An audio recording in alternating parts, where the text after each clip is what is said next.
Hello বন্ধুরা, আজকে আমরা পাঠশালাতে গ্রামারের সবথেকে সহজ না হলেও খুব ইম্পর্ট্যান্ট একটা টপিক নিয়ে আলোচনা করব। বিষয়টি হচ্ছে সাবজেক্ট ভার্ব অ্যাগ্রিমেন্ট।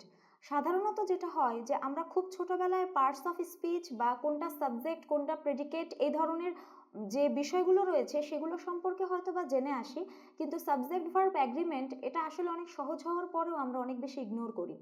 তো আজকে আমরা আলোচনা করব কিভাবে খুব সহজে সাবজেক্ট ভার্ব অ্যাগ্রিমেন্টকে আমরা শিখতে পারি। তো এখন প্রথমে আমরা একটু জেনে নেই যে সাবজেক্ট ভার্ব অ্যাগ্রিমেন্ট কেন পড়ব। আসলে সাবজেক্ট ভার্ব অ্যাগ্রিমেন্ট দিয়ে সাধারণত যে কোনো কম্পিটিটিভ এক্সামের কথাই বলি না কেন সেখানে কিন্তু কোয়েশ্চেন আসে। আর কোয়েশ্চেনে যখন আপনার ভালো করার প্রয়োজন হবে তখন আসলে গ্রামারের সেকশনগুলোকে বাদ দিয়ে করাটা খুব বেশি সহজ হবে না। সো সাবজেক্ট ভার্ব অ্যাগ্রিমেন্টকেও আপনি কিন্তু বাদ দিতে পারবেন না। তো সাবজেক্ট ভার্ব অ্যাগ্রিমেন্ট থেকে যেহেতু আমরা মোটামুটি আমরা দেখেছি যে সবসময় কোয়েশ্চেন আসে, সো সাবজেক্ট ভার্ব অ্যাগ্রিমেন্টটা আসলে পড়া অনেক বেশি গুরুত্বপূর্ণ। এরপরে হচ্ছে সাবজেক্ট ভার্ব অ্যাগ্রিমেন্ট কাকে বলে। যদি সহজেই বলি সাবজেক্ট ভার্ব অ্যাগ্রিমেন্টের কথা, সাবজেক্ট ভার্ব অ্যাগ্রিমেন্ট হচ্ছে যেখানে আমি সাবজেক্ট এবং ভার্বের ভেতরে একটা অ্যাগ্রিমেন্ট করব। অ্যাগ্রিমেন্ট বা সমঝোতা তখনই হয় যখন সাবজেক্ট এবং ভার্ব দুটি বিষয়ে একমত হবে। এখন এই একমত হওয়ার জন্য অনেক সময় যেটা হয় যে আমরা সাবজেক্ট হয়তোবা ঠিকভাবে বলতে পারলেও অ্যাগ্রিমেন্ট ভার্ব বা সাবজেক্টের ভেতরে করাতে পারি না, এবং তখনই আসলে আমাদের ভুল হয়। সো প্রথম যে নিয়মটা সেটা হচ্ছে সাবজেক্ট ভার্ব অ্যাগ্রিমেন্টের ক্ষেত্রে আমাকে প্রথমেই যেটা দেখতে হবে আমার সাবজেক্টটা কোন ফর্মে রয়েছে, আসলে সেটা কি সিঙ্গুলার নাকি প্লুরাল। যদি আমার সাবজেক্ট সিঙ্গুলার হয় আমার ভার্ব সিঙ্গুলার হবে, যদি আমার সাবজেক্ট প্লুরাল হয় আমার ভার্বও প্লুরাল হবে। এটা হচ্ছে সাবজেক্ট ভার্ব অ্যাগ্রিমেন্টের প্রথম নিয়ম গেল। দ্বিতীয় নিয়ম যেটা হচ্ছে আমাকে টেন্স বুঝতে হবে। আপনাদের যদি টেন্স বোঝায় কোনো সমস্যা থাকে আমরা কিন্তু সে সম্পর্কিত একটা 3 পার্টের ভিডিও আপনাদের জন্য অলরেডি রেখে দিয়েছি, যদি কারো সমস্যা থাকে আরো একবার দেখে নিতে পারছেন। তো যেটা হচ্ছে সাবজেক্ট ভার্ব অ্যাগ্রিমেন্ট বোঝার জন্য কিন্তু আসলে টেন্সটা বুঝতে হবে। কেন বুঝতে হবে? কারণ আপনার সেন্টেন্সটা যে ফর্মে রয়েছে, হ্যাঁ আপনি হয়তো সাবজেক্ট বা ভার্বের সাথে অ্যাগ্রিমেন্ট ঠিকই করাচ্ছেন, কিন্তু ভার্বের ফর্মটা কিন্তু আসলে তখন সেন্টেন্স বেসিসে হয়, অর্থাৎ টেন্সের কারণে। সো টেন্সটা বোঝা কিন্তু অনেক বেশি গুরুত্বপূর্ণ সাবজেক্ট ভার্ব অ্যাগ্রিমেন্টের ক্ষেত্রে। এরপরে 3 নাম্বার যে নিয়মটি রয়েছে সেটা হচ্ছে আপনাকে সাবজেক্ট আইডেন্টিফাই করতে হবে। সাবজেক্ট কোনটা সেটা যদি আমরা আইডেন্টিফাই না করতে পারি তাহলে কিন্তু আমাদের ভার্বটা বসানো যাবে না, কারণ ভার্ব অলওয়েজ সাবজেক্টের উপরে বেস করে বসবে। তো সাবজেক্ট আইডেন্টিফাই করা জানতে হবে। এরপরে হচ্ছে কিছু কিছু আপনারা যদি সেন্টেন্স দেখেন সেখানে অনেক সময় লেখা থাকে বডি অথবা ওয়ান, এরপরে থাকে থিং। এগুলো যদি থাকে তখন বুঝতে হবে যে আমার যে সেন্টেন্সটা রয়েছে সেটার সাবজেক্টটি অবশ্যই সিঙ্গুলার। কেন সিঙ্গুলার? কারণ যখনই বডি থিং বা ওয়ান বলছি একটু কনফিউজ লাগতে পারে, বোঝানোর জন্য বলি হয়তোবা somebody nobody anybody, something nothing anything, অথবা সামওয়ান নো ওয়ান নাথিং, এরকম যদি হয় এই ধরনের শব্দগুলো ব্যবহার করে যখন সেন্টেন্স তৈরি হবে তখন বুঝতে হবে যে আপনার যে সাবজেক্টটি রয়েছে সেটি থার্ড পারসন সিঙ্গুলার নাম্বার, তার মানে সিঙ্গুলার সাবজেক্ট। যখনই সিঙ্গুলার সাবজেক্ট হবে আপনার ভার্বও কিন্তু তখন সিঙ্গুলার হবে।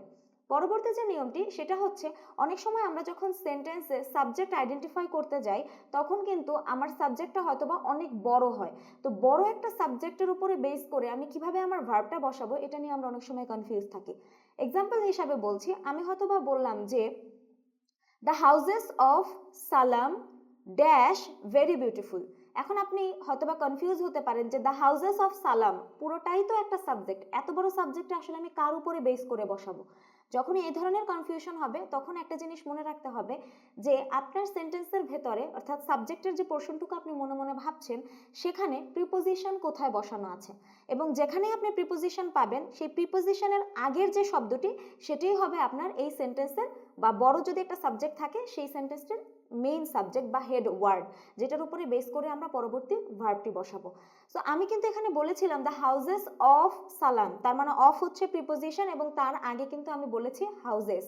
হাউজেস যখন আমি বলছি তার মানে কিন্তু হাউজের প্লুরাল ফর্ম, অর্থাৎ আমার সাবজেক্টটা কিন্তু প্লুরাল। এখানে কিন্তু সালামকে নিয়ে টেনশন করার কোনো দরকার নেই, যেহেতু হাউজেস প্লুরাল ফর্ম অর্থাৎ সাবজেক্ট আমার প্লুরাল, তার মানে কিন্তু ওখানে আমি বলেছিলাম ড্যাশ ভেরি বিউটিফুল যদি হয়, ইজ না হয়ে তখন কিন্তু হবে আর। তার মানে সেন্টেন্স হচ্ছে দ্য হাউজেস অফ সালাম আর ভেরি বিউটিফুল। এর পরের যে নিয়মটি হচ্ছে অনেক সময় আমরা দেখি ড্যাশ থাকে এবং তারপরে অ্যান্ড লেখা থাকে, এরপরে আবারও ড্যাশ থাকে। অনেক সময় বোথ থাকে এবং তারপরে ড্যাশ থাকে, অ্যান্ড থাকে, এবং ড্যাশ থাকে, অথবা কখনো হয়তোবা আমরা দেখলাম নিদার লেখা থাকতে পারে এবং ড্যাশ দিয়ে হয়তো নর লেখা থাকতে পারে। আবার হয়তোবা দেখলাম ইদার থাকতে পারে এবং তারপরে ড্যাশ দিয়ে হয়তোবা অর থাকতে পারে। মনে রাখবেন, সেন্টেন্সে যদি কখনো এই ধরনের শব্দগুলো ব্যবহার হয়, সেক্ষেত্রে আপনি অলওয়েজ পরের যে পোর্শনটুকু থাকবে, এই পরের পোর্শনটুকু আসলে সাবজেক্টটা কোন ফর্মে আছে সেটার উপরে বেস করে আপনি পরবর্তী ভার্বটি ব্যবহার করবেন, কারণ এসব জায়গাতে কিন্তু আমাদের ডাবল সাবজেক্ট থাকে সেন্টেন্সে।